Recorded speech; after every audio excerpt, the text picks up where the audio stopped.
kajian kita, di masa-masa sulit seperti ini kita tetap berada di rumah, sabar ya, ikhlas kita, ridho menerima ketetapan Allah Subhanahu wa taala, pahalanya seperti pahala orang yang syahid di jalan Allah Subhanahu wa taala. Perlu Bapak Ibu hadirin jamaah ketahui dalam satu hadis, sedikit saja kata Rasulullah bocoran buat kita, pahala yang syahid yang Allah janjikan kalau kita sabar itu ada 6 ya. Lisyahidi situ khisal. Nabi pernah bilang begini hadirin dalam hadis, orang yang meninggalnya syahid diberi 6 kebaikan yang gak diberikan kecuali hanya orang yang syahid ya. Orang yang syahid diberikan 6, gak ada yang diberikan kecuali hanya buat orang yang syahid saja. Apa itu ya Rasul? Yang pertama, diampunin dosanya sebelum darahnya netes ke tanah. Berarti ampunan dosa dijamin kita.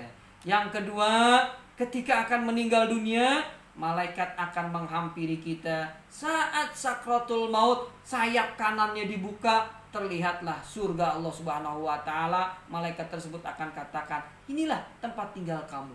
Gak usah takut, gak usah sedih meninggalkan dunia, meninggalkan keluarga, meninggalkan aktivitas kita di dunia ini. Gak usah khawatir, gak usah sedih. Tempat tinggalmu setelah ini adalah surganya Allah Subhanahu wa taala, sehingga meninggalnya dalam keadaan tersenyum. Banyak orang yang syahid ya di Palestina, di Suriah, ketika meninggal dia tersenyum. Kenapa? Karena benar kata Nabi, ketika akan meninggal dunia, yang ditampakkan oleh Allah adalah surganya Allah Subhanahu wa taala, tempat tinggalnya kelak nanti di yaumil qiyamah. Yang ketiga kata Nabi, dijauhkan dari fitnah kubur ya. Jadi azab kubur Allah jauhkan buat orang yang pahalanya syahid tadi.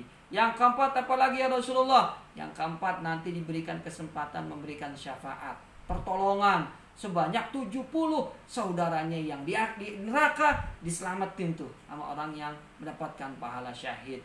Yang kelima kata Rasulullah, albasahu taj yaqutu fi khairum minad dunya wa ma fiha. Dipakein apa tuh? Mahkota. Orang yang syahid begitu nanti dibangkitkan dari kubur, dipakein mahkota hadirin. Dimana orang banyak yang dibangkitin tanpa pakaian selai pun, orang yang syahid diberikan mahkota. Satu butir batu yang nempel di mahkota tersebut kata Nabi lebih baik dari dunia beserta isinya. Dan yang terakhir, yang keenam kata Nabi, orang yang syahid ya, pahala syahid balasannya di sisi Allah Subhanahu wa taala akan dinikahkan dengan 72 bidadari.